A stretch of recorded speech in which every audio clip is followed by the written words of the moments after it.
इस वीडियो में आपको हम बताएंगे कक्षा 10 का मैथ और मैथ का पाठ नंबर तीसरा जो है दो चर वाले रैखिक समीकरण युग्म। इस चैप्टर के बारे में आपको हम बताएंगे। इसमें जो है जो मोस्ट इम्पोर्टेंट क्वेश्चन है जो एग्जाम में आता रहता है या फिर आने वाला है उसी को बताएंगे। पहले ध्यान दीजिए, पाठ का नाम है दो चर वाले रैखिक समीकरण। चर का मतलब देखिए, चर संख्या होता है। चर संख्या का मतलब होता है जो भी ए से लेकर जेड के बीच में होता है अक्षर A B C dot dot dot X Y Z. जो भी ए से लेकर जेड के बीच में अक्षर रहेगा उसी को बोलते हैं चर संख्या।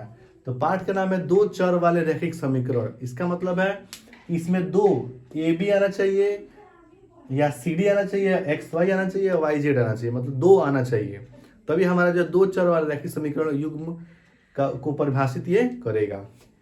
उसको हल करने के लिए सबसे पहले यहाँ पे हम एक बना रहे हैं अनुपातों की तुलना ग्राफीय। इसको याद कर लेंगे, इसको अच्छे से याद कर लेंगे तो आपको जो है तीसरा चैप्टर बनाने में बहुत ही आसानी हो जाएगी। तो देखिए उसको हल करते हैं हम लोग।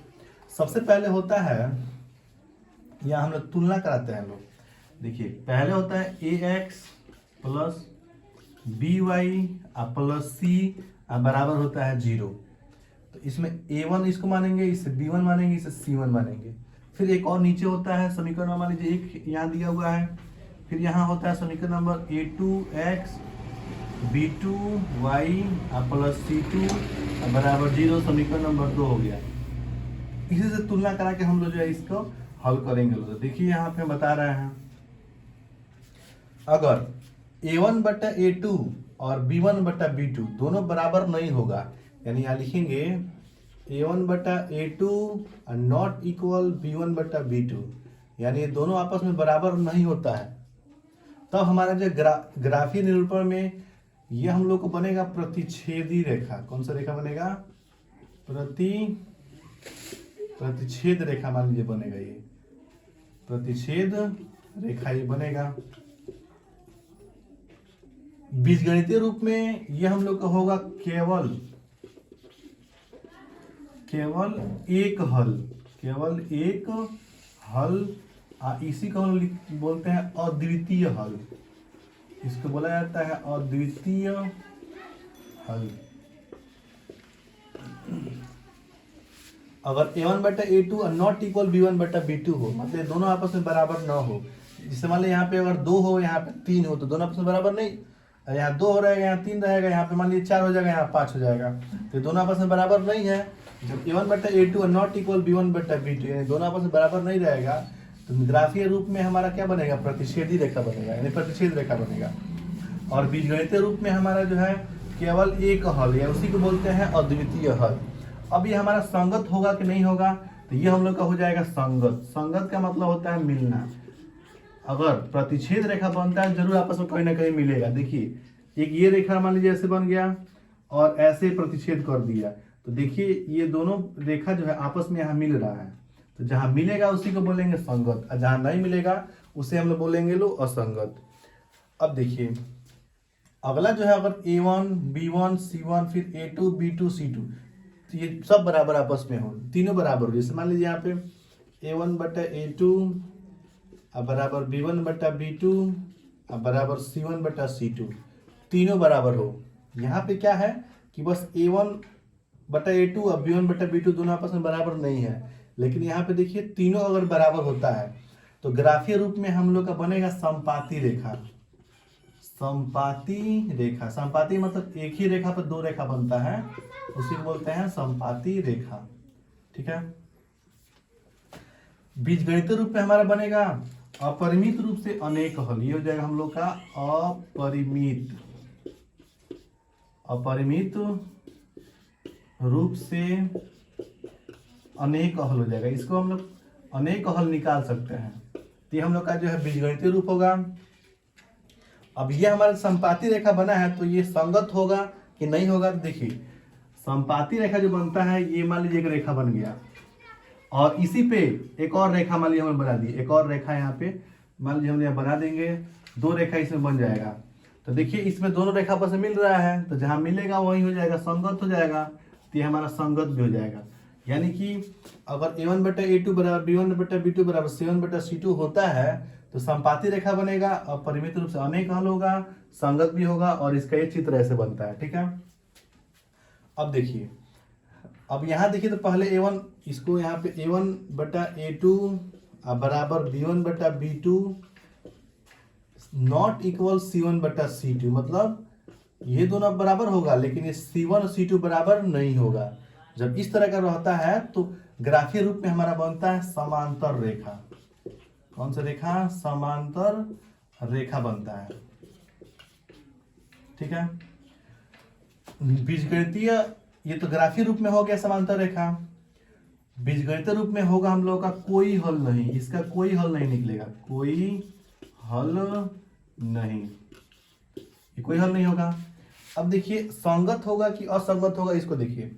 समांतर रेखा का मतलब होता है कि ये रेखा हो गया और एक और इसी के समान एक रेखा बना दिए, यहाँ पे दोनों का बीच का जो है दूरी एक जैसा हो, बराबर हो, तो ये हम लोग समांतर रेखा बन गया। अब ये दोनों कभी भी नहीं मिलेगा, कहीं भी ये आपस में इधर भी जाएंगे तो नहीं मिलेगा और इधर भी नहीं मिलेगा। जब नहीं मिलेगा तो ये हमारा क्या हो जाएगा? असंगत हो जाएगा। ये हो जाएगा हम लोग का असंगत। यानी कि A1/A2 नॉट इक्वल B1/B2 रहेगा तो हम लोग का प्रतिच्छेद रेखा बनेगा, केवल एक हल, उसी को अद्वितीय हल भी बोलते हैं, और ये हम लोग का संगत भी हो जाएगा। अब प्रतिच्छेद रेखा जो है ऐसे बनता है। अगर A1/A2 बराबर B1/B2 बराबर C1/C2 रहेगा तो हम लोग का संपाती रेखा बनेगा, ये अपरिमित रूप से अनेक हल होगा और ये हमारा क्या हो जाएगा? संगत, क्योंकि ये एक ही जो है रेखा पे दो रेखा बन रहा है, इसलिए हम लोग हो जाएगा ये संगत। A1/A2 बराबर B1/B2 यहाँ पे बराबर नहीं है, नॉट इक्वल C1/C2, यानी कि ये दोनों बराबर रहेगा, ये बराबर नहीं रहेगा, तब हम लोग को बनेगा समांतर रेखा और कोई हल नहीं। और ये हमारा क्या होगा? असंगत, क्योंकि ये कभी भी आपस में नहीं मिलेगा, जहाँ मिलेगा उसी को संगत बोलते हैं। तो ये याद हो गया तो आपको जो है आगे चैप्टर बनाने में बहुत ही आसानी होगी। अब हम आपको प्रश्नावली 3.1 का पहला प्रश्न जो है सॉल्व कर रहे हैं। ये प्रश्न अक्सर एग्जाम में आता रहता है, फिर आने वाला है, तो प्रश्न को पहले ध्यान से पूरे अच्छे से वीडियो को देखिए, फिर उसके बाद से जो है आप खुद जो है इस प्रश्न को हल कीजिए। पहले प्रश्न को पढ़ते हैं। लिखा है, आफताब अपनी पुत्री से कहता है, आफताब जो है अपनी पुत्री से कहता है, 7 वर्ष पूर्व मैं तुमसे 7 गुनी आयु का था, यानी 7 साल पहले मैं, जितना तुम्हारा उम्र है उससे मैं 7 गुनी आयु का था। अब से 3 वर्ष बाद, यानी अब से जो वर्तमान समय है, अब से 3 वर्ष बाद मैं तुमसे केवल 3 गुनी आयु का रह जाऊंगा, यानी कि मैं तुमसे केवल 3 गुनी आयु का रह जाऊंगा। क्या यह मनोरंजक है? इस स्थिति को बीजगणितीय एवं ग्राफीय रूप में व्यक्त करना है। बीजगणितीय रूप कैसे बनता है और ग्राफीय रूप कैसे बनता है, इस प्रश्न में आपको हम बताएंगे। इसी में कह रहा है व्यक्त करना है, तो देखते हैं प्रश्न कैसे बनेगा। सबसे पहले यहाँ पे आफताब और उसकी पुत्री की बात कर रहा है और हम लोग पढ़ रहे हैं दो चर वाले रैखिक समीकरण, मतलब उसमें x और y या a या b ये दोनों होना चाहिए। ऐसा नहीं कि बस x रहेगा दोनों में x हो जाएगा, तो नहीं, x y या a और b होना चाहिए तभी बनेगा। तो सबसे पहले यहाँ लिखेंगे, ये हम लोग का पहला प्रश्न है, माना, पहले यहाँ लिखते हैं माना आफताब की वर्तमान आयु, आफताब की वर्तमान आयु बराबर x वर्ष।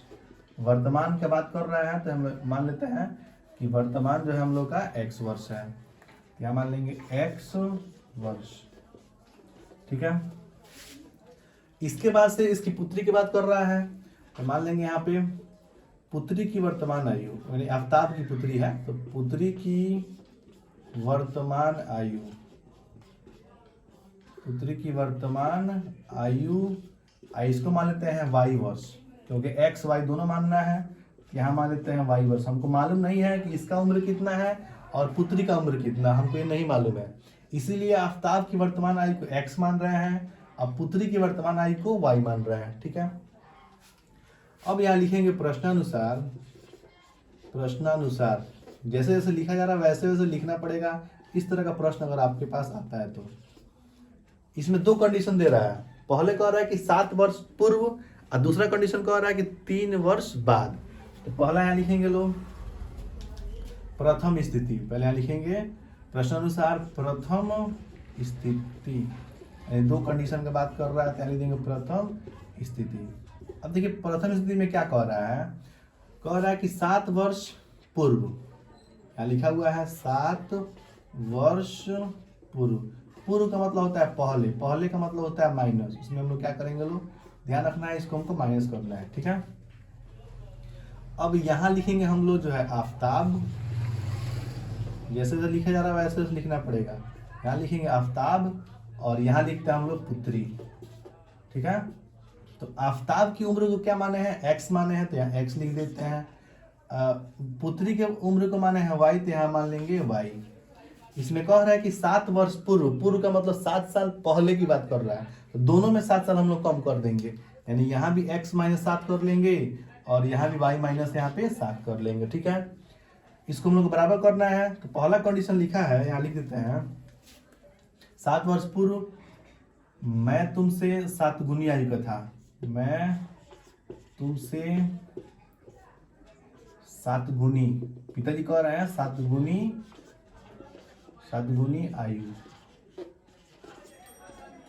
आयु का था। यानी पहला कंडीशन कह रहा है कि 7 वर्ष पूर्व मैं तुमसे 7 गुनी आयु का था, यानी आफ्ताब जो है 7 गुने ज्यादा है और 7 गुना ये कम है। तो हमको समीकरण को बराबर करना होता है, जो समीकरण बराबर करने के लिए जो कम होता है उसे में गुणा करते हैं। तो ये हम लोग के जो पुत्री है वो 7 गुनी कम है, इस वाले में क्या करेंगे हम लोग 7 से इसमें गुणा करा देंगे। तो अब हमारा क्या हो जाएगा, समीकरण हो जाएगा हम लोग का बराबर। ध्यान दीजिए, आफ्ताब को x माने हैं, पुत्री को y माने हैं। 7 वर्ष पूर्व का मतलब दोनों में हम लोग 7 माइनस करेंगे, यहाँ भी x माइनस 7, यहाँ भी y माइनस 7। कंडीशन कह रहा है कि मैं तुमसे 7 गुनी आयु का था, यानी पिताजी कह रहे हैं कि मैं तुमसे 7 गुना ज्यादा हूँ, ये 7 गुने ज्यादा हैं और ये 7 गुना कम है। तो जो कम होता है उसी में क्या करते हैं, इसमें हम 7 से गुणा कर देंगे, समीकरण आपस में क्या हो जाएगा, ये बराबर। अब इसको आगे हल कर लेते हैं, ये हो जाएगा x माइनस 7 बराबर 7 का y में गुणा कराएंगे तो 7y, अब माइनस 7 से हो जाएगा ये हम लोग का 49, ये हो जाएगा x, ये 7y प्लस में इधर आएगा तो माइनस हो जाएगा, और ये माइनस में 49 और ये माइनस में इधर आएगा तो हो जाएगा प्लस में हो जाएगा यहाँ पे 7, यानी x माइनस 7y, इसको घटाएंगे तो हो जाएगा माइनस में 42, और ये हो गया हम लोग का समीकरण नंबर 1। इसको मान लेते हैं समीकरण नंबर 1 मान लेते हैं। तो ये पहला कंडीशन हुआ है। फिर दूसरा कंडीशन निकालते हैं, जिसको हम लोग यहाँ निकाल लेते हैं, यहाँ निकालते हैं द्वितीय स्थिति। अब यहाँ लिखना है हमको द्वितीय स्थिति, यानी कि दूसरा कंडीशन देखिए क्या कह रहा है यहाँ पे। दूसरा कंडीशन कह रहा है 3 वर्ष बाद। 3 वर्ष बाद का मतलब इसमें हम लोग प्लस जोड़ेंगे, तो 3 वर्ष बाद में क्या होता है कि इसमें हमको जोड़ना होता है, ध्यान रखना है। 3 वर्ष बाद 3 गुनी आयु का, 3 गुनी आयु का हो जाऊंगा, ये कह रहा है कि 3 गुनी आयु का हो जाऊंगा। यानी पिताजी कह रहे हैं कि अगर 3 वर्ष बाद भी मैं तुमसे कितने 3 गुनी आयु का, तुम्हारे आयु का 3 गुनी आयु का हो जाऊंगा। अब इसके लिए फिर यहाँ लिखेंगे हम लोग, पहले यहाँ लिख देंगे आफ्ताब, जैसे इसको लिखा गया था वैसे यहाँ लिखेंगे आफ्ताब, और फिर यहाँ लिख देंगे पुत्री। आफ्ताब को हम लोग x माने हैं तो यहाँ x मानेंगे, पुत्री को y माने तो यहाँ y मानेंगे। 3 वर्ष बाद में मतलब होता है प्लस, तो दोनों में हम लोग क्या करेंगे 3 साल जोड़ देंगे, इसमें प्लस 3 जोड़ देंगे और इसमें प्लस हम लोग 3 जोड़ देंगे, हो गया। फिर हमको समीकरण बराबर करना है। आफ्ताब कह रहा है कि 3 वर्ष बाद मैं तुमसे 3 गुनी आयु का हो जाऊंगा, रह जाऊंगा, यानी कि ये आफ्ताब अभी भी क्या है 3 गुने उनसे ज्यादा है, यानी कि ये समीकरण को बराबर करने के लिए पुत्री में किससे गुणा कराएंगे, 3 से गुणा करा देंगे, तो समीकरण हमारा क्या हो जाएगा, ये हो जाएगा हम लोग का बराबर। फिर वही काम करेंगे, x प्लस 3 बराबर 3 का y में गुणा करेंगे 3y प्लस 3 3 का 9, ये x ये प्लस में है इधर आएगा तो माइनस में हो जाएगा 3y, अब बराबर ये हो जाएगा 9, ये प्लस में है तो किस में हो जाएगा, ये माइनस में हो जाएगा। x माइनस 3y अब बराबर 9 में से घटाएंगे 3 तो हो जाएगा 6, और ये हो गया हम लोग का समीकरण नंबर 2 हो गया।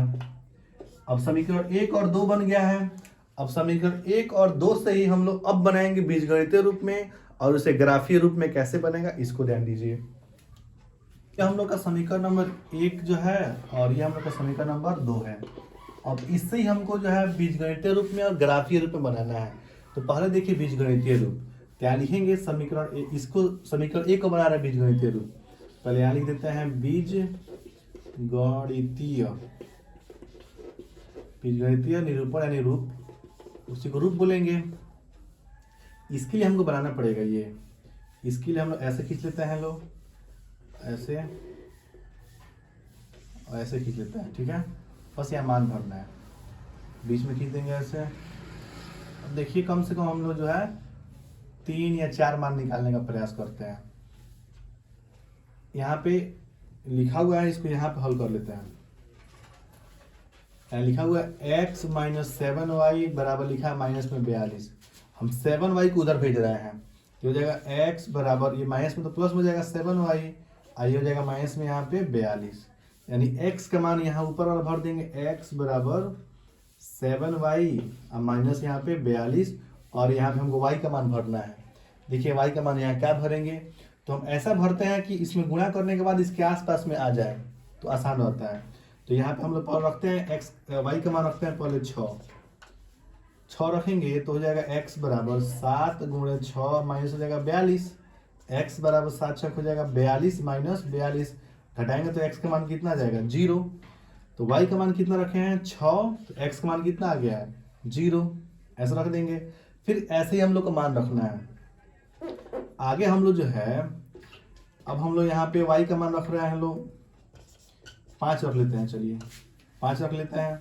तो हो जाएगा हम लोग का x बराबर 7 गुणे 5 माइनस हो जाएगा 42।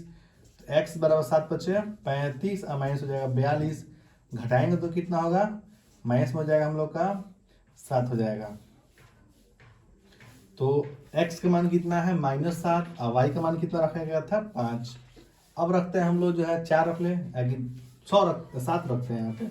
अब यहाँ रखेंगे y बराबर 7, तो ये जाएगा x बराबर 7 गुणे 7 और माइनस में 42, यानी 7 से 49 और माइनस हो जाएगा 42, घटाएंगे तो कितना होगा, हो जाएगा हम लोग का 7 हो जाएगा। यानी x का मान आ गया 7 और y का मान कितना रखा गया था, y का मान भी रखा गया था यहाँ पे 7। अब ऐसे ही हम लोग जो है समीकरण नंबर 2 से ही बनाएंगे लोग बीजगणितीय रूप में। तो भी यहाँ लिखेंगे बीजगणितीय रूप, जो ऐसे बनाया जा रहा है ये हम लोग का बीजगणितीय रूप है, बीजगणितीय रूप। इसके लिए भी हम लोग ऐसे खींचेंगे जैसे खींचा गया ये वाला। कम से कम 3 या 4 मान निकालने का प्रयास किया जाता है, तो हम 3 मान निकाल दे रहे हैं, ठीक है। यहाँ भी देखिए यहाँ लिखा हुआ है x माइनस 3y बराबर 6 लिखा गया है। फिर ये 3y माइनस में जाएगा तो प्लस में हो जाएगा, x बराबर हो जाएगा 3y या प्लस हो जाएगा यहाँ पे 6। यानी x को ऊपर लिखा जाता है, तो x बराबर 3y और प्लस 6 कर लेंगे, यहाँ y लिखेंगे। और फिर यहाँ इसमें y का मान रखना है, ऐसा रखें कि इसके आसपास में आ जाए। तो पहले हम रख रहे हैं यहाँ पे y का मान रख रहे हैं 0, तो x बराबर हो जाएगा 3 गुणे 0 प्लस 6, यानी कि x बराबर 0 में किसी भी संख्या से गुणा होता है उसका मान 0 हो जाता है, और प्लस 6 जोड़ेंगे तो हो जाएगा हम लोग का 6। यानी x का मान 6 और y का मान कितना रखा गया था 0। फिर यहाँ पे हम लोग जो है y का मान 1 रख ले रहे हैं। अब 1 रखेंगे तो x बराबर 3 गुणे 1 और प्लस हो जाएगा 6, 3 कम 3 और 6 3 हो जाएगा 9, यानी x का मान हो जाएगा हम लोग का 9 और y का मान कितना रखा गया था यहाँ पे, एक मिनट, x का मान हो जाएगा हम लोग का 9 और y का मान रखा गया था यहाँ पे 1। अब यहाँ पे जो है y का मान 2 रख लेते हैं, तो y का मान जब रखेंगे 2 तो 2 3 6 और 6 हो जाएगा 12, यानी इसका मान हो जाएगा यहाँ पे 12। तो ये हम लोग इस तरह जो है बीजगणितीय रूप निकलता है। अब इसका कह रहा है कि ग्राफीय रूप निकालना है। देखिए ग्राफीय रूप कैसे निकलेगा, ये वाला जो काम किया गया है ये आप जो है रफ कॉपी पे किसी अलग पन्ने पे करेंगे तो बेहतर रहेगा। अब यहाँ पे ग्राफीय रूप हम लोग हल करते हैं, कैसे बनेगा ग्राफीय, या इसको लिखा जाता है ज्यामितीय, कहीं कहीं पे ज्यामितीय भी लिखा जाता है और कहीं कहीं पे ग्राफीय रूप लिखा जाता है, ठीक है। तो इसको देखिए कैसे बनता है। इसके लिए हम लोग सबसे पहले यहाँ पे वाई अक्ष और एक्स अक्ष ये हम लोग खींचना पड़ता है। बीच में जानते हैं मूल बिंदु होता है 0 0, ये हम लोग होता है, इधर होता है एक्स और इधर होता है हम लोग का एक्स डैश। डैश का मतलब इधर आएगा तो प्लस में रहेगा, इधर आएगा तो माइनस में। ऊपर जाएगा तो ये हम लोग का वाई हो जाएगा और नीचे आएगा तो हो जाएगा वाई डैश। इसका मतलब ऊपर प्लस में, नीचे माइनस में। अब यहाँ पे देखिए आप कुछ नाम लिख देते हैं। एक्स का मान हम लोग का जो है 0 7 7 दिया है, यहाँ पे 12 तक दिया है तो 12 तक मानते हैं। यहाँ पे 1 2 3 4 5 6 7 8 9 10 11 12 12 तक हो गया। इधर भी देखते हैं 12 तक। 1 2 3 4 5 6 7 8 9 10 11 हो जाएगा 12। हर जगह 12 देख लेते हैं। यहाँ भी होगा 1 2 3 4 5 6 7 8 9 10 11, ये हो जाएगा 12। 1 2 3 4 5 6 7 8 9 10 11 और ये हो जाएगा 12। यहाँ तक खींचने के बाद चाहे तो हम लोग नाम में लिख सकते हैं, इसमें 1 2 3 ऐसे लिख सकते हैं तो भी हो जाएगा। हमको बस समझना है। और ये होता है हम लोग का मूल बिंदु होता है 0 0, यानी एक्स का मान भी होता है 0 और वाई का मान भी होता है हम लोग का 0। तो सबसे पहले हम लोग एक्स को देखते हैं। एक्स कितना लिखा है 0, 0 का मतलब ये वाला लाइन, एक्स वाला ये लाइन हो जाएगा, वाई वाला ये लाइन हो जाएगा। तो 0 हम लोग यहीं पर रहेगा और वाई का मान प्लस में 6 दे रहा है। प्लस में 6 कहाँ जाएगा, ऊपर जाएगा। तो 1 2 3 4 5 6, यानी ये वाला बिंदु यहाँ बन जाएगा। इसका नाम ले लेते हैं 0 6। इसका नाम क्या हो जाएगा 0 6, यानी x पहले है और y जो है बाद में है। फिर यहाँ पे दिया x में दिया है -7 और y में दिया है प्लस में 5। तो x में -7 तो इधर आएगा। तो 1 2 3 4 5 6 7 इधर आ गया। और ये हम लोग का y में +5 कहाँ जाएगा, इसके ऊपर जाएगा। इसके ऊपर 1 2 3 4 5, यानी जस्ट इसके सामने और इसके सामने जहाँ बिंदु बनेगा यहाँ बना देंगे लोग। तो इसका नाम हम लोग का हो जाएगा -7 5 हो जाएगा। फिर अगला लिखा है 7 7, यानी x में भी 7, ये प्लस में दे रहा है और ये प्लस में दे रहा है। तो x में +7 हम लोग इधर जाएंगे। 1 2 3 4 5 6 7 यहाँ आएगा और y में +7 हम लोग ऊपर जाएगा। 1 2 3 4 5 6 7 6 हो गया, ये 7 हो गया। इसके सामने और इसके सामने यहाँ बिंदु बनाएंगे लोग। आप लोग जो ग्राफ को भी बनाएंगे तो बहुत ही बढ़िया बनेगा, इसमें पूरा लाइनिंग रहता है। अब करना क्या है, इसको जो है लिख लेते हैं यहाँ पे 7 7। अब करना क्या है कि तीनों को क्या करना है, आपस में मिला देना है। जो 3 बिंदु है, तीनों बिंदु क्या करना है, मिला देना है। तो ऐसे जो खींचेंगे हम लोग तो तीनों बिंदु क्या हो जाएगा, मिल जाएगा। और इधर आगे जाएगा, इधर भी आगे जाएगा। इस जो है रेखा का नाम, ये जो समीकरण नंबर 1 है, और लिख देता है x - 7 y बराबर -42। इसी से क्या बना है, ये वाला रेखा जो है बना है। ये बीजगणितीय रूप में ये वाला हो गया। अब समीकरण नंबर 2 से बनाते हैं। तो 2 में देखिए x में लिखा है 0, x में लिखा है यहाँ पे 6, y में लिखा है 0। तो x में +6 हम लोग इधर आएगा। 1 2 3 4 5 6 यहाँ होगा और y में 0 हम लोग यहीं पर हो जाएगा, यानी ये यहाँ पे हो गया। इसका नाम हो गया हम लोग का 6 और कामा 0। ठीक है। अगला यहाँ पे लिखा हुआ है, x में लिखा हुआ है 9 और y में लिखा हुआ है 1। तो x में +9 इधर आएगा। 6 के बाद 7 8 9 यहाँ हो जाएगा और y में +1 इसके ऊपर यहाँ चला जाएगा। तो यहाँ बना लेंगे लोग। इसका नाम हो जाएगा हम लोग का 9 कामा 1 हो जाएगा। ठीक है। आगे लिखा है यहाँ पे 12 और 2। तो x में 12 हम लोग का यहाँ आएगा और 2 इसके ऊपर यहाँ चला जाएगा। इसका भी नाम हो जाएगा हम लोग का 12 कामा 2। अब क्या करना है, तीनों को आपस में क्या करना है, मिला देना है। ऐसे मिला देंगे लोग। और भी बिंदु बनेगा तो उसको मिला सकते हैं। ये हम लोग किससे बना हुआ है, तो ये समीकरण नंबर 2 से बना हुआ है। x - 3y बराबर 6। तो ये जरूर जाके कहीं ना कहीं मिलेगा। देखिए कहाँ मिलेगा। ऐसे जब प्रश्नावली 3.2 का दूसरा प्रश्न देखिए। अब दूसरा प्रश्न समझ में आ गया तो आपको तीसरा और चौथा, यानी कि दूसरा तीसरा चौथा तीनों सवाल आप बना सकते हैं। प्रश्न कह रहा है कि अनुपात A1/A2 कामा B1/B2 कामा C1/C2 की तुलना करके ज्ञात कीजिए कि निम्न समीकरण युग्म द्वारा निरूपित की रेखाएं एक बिंदु पर प्रतिच्छेद करती हैं, यानी प्रतिच्छेद रेखा है या समांतर रेखा है या संपाती रेखा है। उसी के अनुसार आप जो बता सकते हैं इसमें कि कौन सा जो समीकरण युग्म है, युग्म संगत है और असंगत है, इसको देख के आप बता सकते हैं। तो देखिए हम प्रश्न को यहाँ हल कर रहे हैं, ध्यान समझिएगा। इसके अनुसार आप दूसरा का सब क्वेश्चन, तीसरा और चौथा सब बना सकते हैं। तो सबसे पहले यहाँ लिखेंगे हल। इसको हल लिखने के बाद यहाँ पे हमको जो है प्रश्न को देखिए किससे हम तुलना कराते हैं लोग। पहले में होता है a1x plus b1y plus c1 बराबर होता है 0। इससे एक तुलना कराएंगे हम लोग, यानी कि जो पहला वाले समीकरण में होगा x में रहेगा वो a1 होगा, जो y में होगा उस जो y में गुणा कर रहा है होगा b1 होगा, और जो नहीं होगा जिसमें x y नहीं होगा वो c1 होगा। ऐसे ही समीकरण नंबर दूसरा जो बनेगा ये हम लोग का a2x plus b2y plus c2 बराबर 0। इससे जो तुलना करा के बनाएंगे लोग, यानी कि जो दूसरा समीकरण में x में गुणा करेगा वो हम लोग का a2 का मान होगा, जो y में गुणा करेगा वो b2 का मान होगा, जिसमें x y नहीं रहेगा वो हम लोग c2 का मान हो जाएगा। अब ये सवाल देखिए, सवाल ये लिखा हुआ है समीकरण, इसको लिख लेते हैं समीकरण नंबर 1 और यहाँ समीकरण नंबर 2 यहाँ लिखा हुआ है। तो पहले यहाँ लिखते हैं इसको 5x plus 4 minus 4y plus 8 बराबर लिखा हुआ है 0। अब ध्यान देना है, पहले बताया कि x में जो गुणा करेगा वो a1 का मान होगा, तो यहाँ पे हम लोग a1 का मान हो जाएगा 5। जो यहाँ पे y में गुणा करेगा वो b1 हो जाएगा, और y में कौन गुणा कर रहा है, -4 गुणा कर रहा है, यानी b1 का मान हो जाएगा हम लोग का -4। देखिए जिसमें x y नहीं हो जाएगा c1 का मान, देखिए इसमें x y नहीं दिया है, यानी हम लोग का c1 का मान हो जाएगा यहाँ पे 8। ऐसे हम लोग इसको भी निकालेंगे। समीकरण नंबर 2 को यहाँ लिखते हैं 7x plus 6y minus 9 equal 0।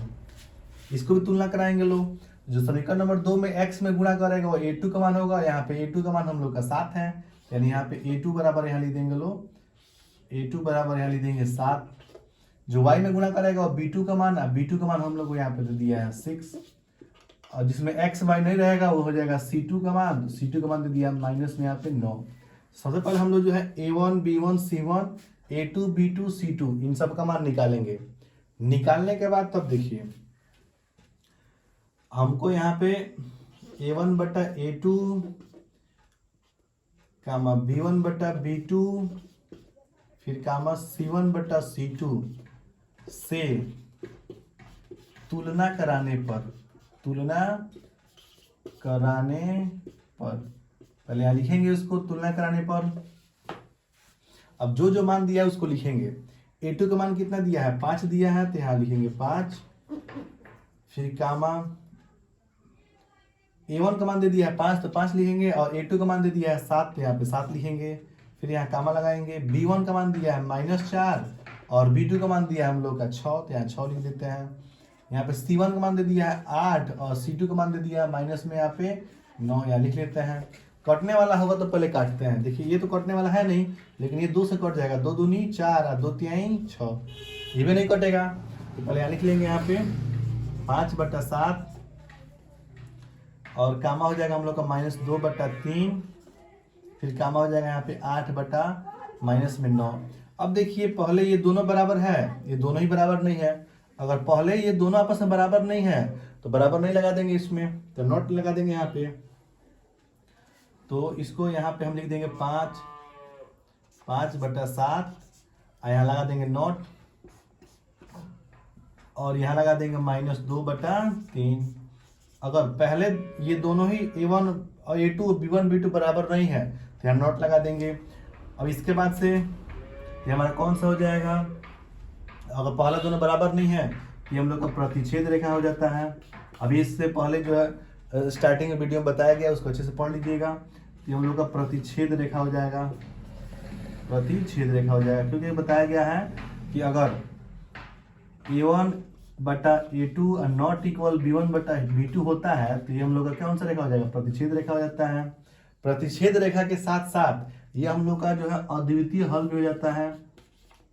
अद्वितीय हल, दूसरा क्वेश्चन बस आपको प्रतिच्छेद रेखा बताना है। तो ये दूसरा में हो जाएगा अद्वितीय हल, ये दूसरा में दोनों हो जाएगा। इसके अलावा हम लोग को जो है ये संगत रेखा भी हो जाएगा, संगत, ये संगत वाला जो है तीसरा में हो जाएगा। यानी एक सवाल को हल करेंगे तो ऐसे जो है दूसरा, तीसरा, चौथा सवाल बन जाएगा। तो ध्यान रखना है कि अगर ये दोनों बराबर नहीं है तो हम लोग का प्रतिच्छेद रेखा बनेगा, कोई हल नहीं होगा और संगत हो जाएगा। तो इस तरह जो है दूसरा में जितना सवाल है उतना बना सकते हैं, तीसरा बना सकते हैं और चौथा भी आप लोग बना सकते हैं। प्रश्नावली 3.2 में पांचवा प्रश्न बहुत ही इंपॉर्टेंट प्रश्न है, ये अक्सर एग्जाम में आता रहता है, फिर आने वाला है। तो प्रश्न लिखा है कि एक आयताकार बाग, आयत का मतलब होता है जिसकी लंबाई आमने सामने भुज आपस में क्या हो, बराबर हो, और जिसमें लंबाई और चौड़ाई 2 हो। तो एक आयताकार बाग जिसकी लंबाई चौड़ाई से 4 मीटर अधिक है, लंबाई जो है चौड़ाई से 4 मीटर अधिक है, का अर्ध परिमाप 36 मीटर है। बाग की विमाएं ज्ञात कीजिए, यानी कि उसमें लंबाई और चौड़ाई बताना है कि कितना कितना लंबाई होगा, कितना जो है चौड़ाई होगा, ये हमसे पूछा। तो चलिए इस प्रश्न को हल करते हैं। तो पहले कह रहा है कि आयताकार बाग, बाग का मतलब होता है, आयताकार का मतलब होता है जिसके आमने सामने भुजा आपस में बराबर हो, जिसके आमने सामने भुजा क्या हो, बराबर हो। यानी कि मान लीजिए यहाँ से यहाँ तक ये लंबाई है और 10 है तो ये भी हम लोग का 10 मीटर होना चाहिए। ये हम लोग का चौड़ाई अगर मान लीजिए 4 मीटर दिया है तो ये भी हम लोग का 4 मीटर होना चाहिए। तो यानी कि आमने सामने भुजा आपस में क्या होता है, बराबर, इसी को बोलते हैं आयत, आयत बोलते हैं। तो यहाँ बगीचा का बात कर रहा है, बाग का बात कर रहा है। तो पहले यहाँ लिखेंगे माना आयताकार, माना आयताकार बाग, बाग की लंबाई, बाग की लंबाई मान लेते हैं, लंबाई को हम मान लेते हैं x, x दिया हुआ है, x मीटर मानेंगे क्योंकि 2 चर वाला सवाल है इसीलिए। तथा आयताकार, तथा आयताकार बाग की चौड़ाई, इसको हम मान लेते हैं y मीटर मान लेते हैं, अलग अलग मानना है तो ये हम लोग को हो जाएगा y मीटर। ये आयताकार बाग की लंबाई x हो गया मीटर और चौड़ाई हो गया हम लोग का y मीटर। अब यहाँ लिखेंगे प्रश्नानुसार, प्रश्नानुसार यानी कि प्रश्न के अनुसार, जो प्रश्न कह रहा है उसके अनुसार। इसमें 2 कंडीशन दिया है। पहले यहाँ लिखेंगे प्रथम स्थिति, यानी कि प्रथम स्थिति में क्या कह रहा है। तो पहला इसमें कंडीशन ये कह रहा है,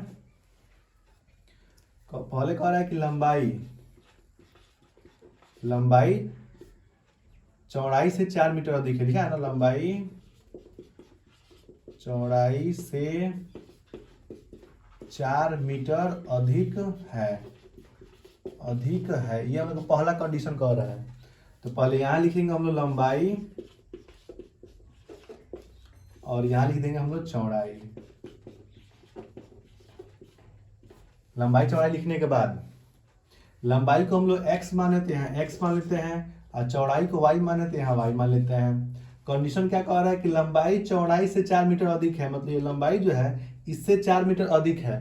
तो समीकरण बराबर करने के लिए जो कम होता है उसमें 4 जोड़ देंगे तो समीकरण आपस में क्या हो जाएगा, बराबर। इसलिए यहाँ पर हम लोग क्या करेंगे, प्लस जो है 4 जोड़ देंगे किसमें, चौड़ाई में। समीकरण हमारा क्या हो गया, ये बराबर, यानी कि ये हो जाएगा हम लोग का x, ये y किस में है, प्लस में जाएगा तो माइनस में, यानी x माइनस वाई बराबर 4। और ये हो गया हम लोग का समीकरण नंबर 1 हो गया। प्रथम स्थिति से समीकरण हम लोग 1 बना दिए। आगे यहाँ लिखा है द्वितीय स्थिति। प्रथम स्थिति के बाद हम देखेंगे लोग द्वितीय स्थिति देखते हैं। दूसरा कंडीशन क्या कह रहा है, दूसरा कंडीशन में कह रहा है अर्ध परिमाप, यहाँ लिखा हुआ है अर्ध परिमाप, बस लिखा हुआ है अर्ध परिमाप। इसका मान दिया है 36 मीटर दिया हुआ है, यानी परिमाप का आधा। अर्ध मतलब होता है आधा, तो परिमाप का आधा दे दिया है 36 मीटर। तो पहले इसका मतलब परिमाप निकालेंगे, तो यहाँ लिख देंगे आयताकार, आयताकार बाग का परिमाप,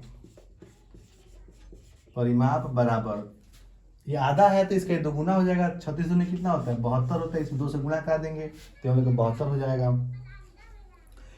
अब इसका आयत का जो है परिमाप का फॉर्मूला होता है 2 गुणे लंबाई प्लस होता है यहाँ पे चौड़ाई, यानी इसका मान होता है 2 गुना लंबाई प्लस चौड़ाई बराबर यहाँ लिख देंगे यहाँ पे 72। यहाँ मान रखना है यहाँ पे, तो हो जाएगा हम लोग का 2। और लंबाई को क्या माने हम लोग x माने हैं, तो यहाँ x मान लेंगे। और चौड़ाई को क्या माने हैं y माने, तो यहाँ y मान लेंगे। अब बराबर हो जाएगा हम लोग का 72। यहाँ देखिए 2 गुणा कर रहा है, उधर भाग करेगा, यानी हो जाएगा x प्लस वाई बराबर हो जाएगा 72 बटा हो जाएगा 2। यानी जब इसको भाग कराएंगे, इसमें काटेंगे तो कितना बार कटेगा, 36 बार में ये कट जाएगा हम लोग का। यानी कि यहाँ पे हम लोग का समीकरण नंबर 2 बन जाएगा x प्लस वाई बराबर 36। और समीकरण नंबर ये हम लोग का हो जाएगा 2। समीकरण नंबर 1 हम लोग का x माइनस वाई बराबर 4 समीकरण नंबर 1 हो गया है, और x प्लस वाई बराबर 36 समीकरण नंबर 2 हो गया है। और समीकरण 1 और 2 से हम लोग हल करेंगे तो एक्स वाई का मान निकलेगा।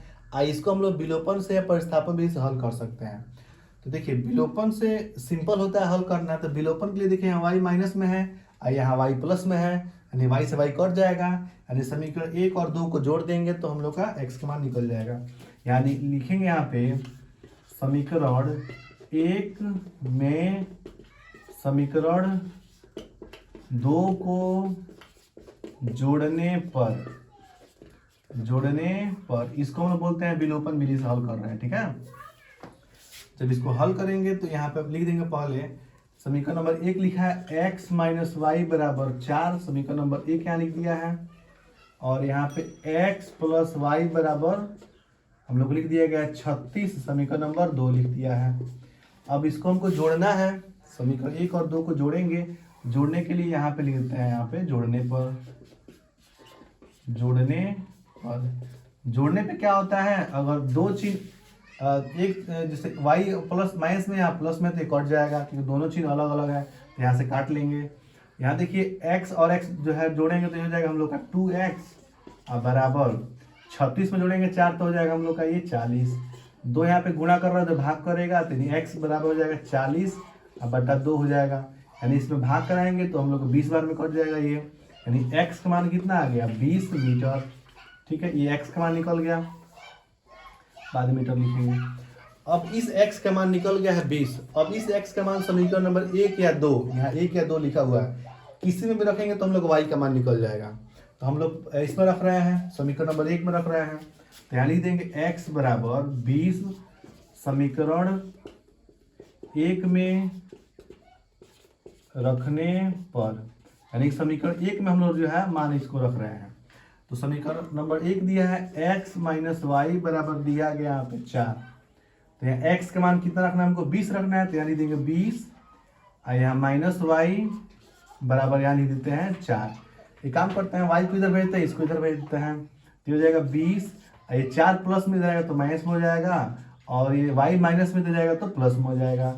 घटाएंगे तो हम लोग हो जाएगा 16 बराबर y, यानी कि यहाँ पे हम लोग का y का मान आ गया हम लोग का 16, x का मान आ गया 20 और y का मान आ गया 16। अब क्या करेंगे, इसको लिखेंगे, फिर नीचे लास्ट लाइन में लिखेंगे, जैसे यहाँ पे इसको फिर यहाँ लिखना होता है, x का मान 20 और y का मान 16 निकल गया, तो यहाँ लिखेंगे आयताकार बाग की लंबाई बराबर x माना गया था, और अभी x का मान कितना निकला है 20 निकला है, तो यहाँ लिख देंगे 20। फिर यहाँ पे आयताकार बाग की चौड़ाई इसको मतलब माने हैं y माने हैं, अभी y का मान कितना निकला है 16, यानी कि 16, यानी ये 20 मीटर और ये 16 मीटर हम लोग क्या हो जाएगा आंसर हो जाएगा। तो इसको लिखना पड़ता है, लास्ट में ये वाला काम यहाँ पे लिखेंगे तो इस समय में आएगा। अब इस तरह जो भी सवाल आपको मिलेगा आप बना सकते हैं।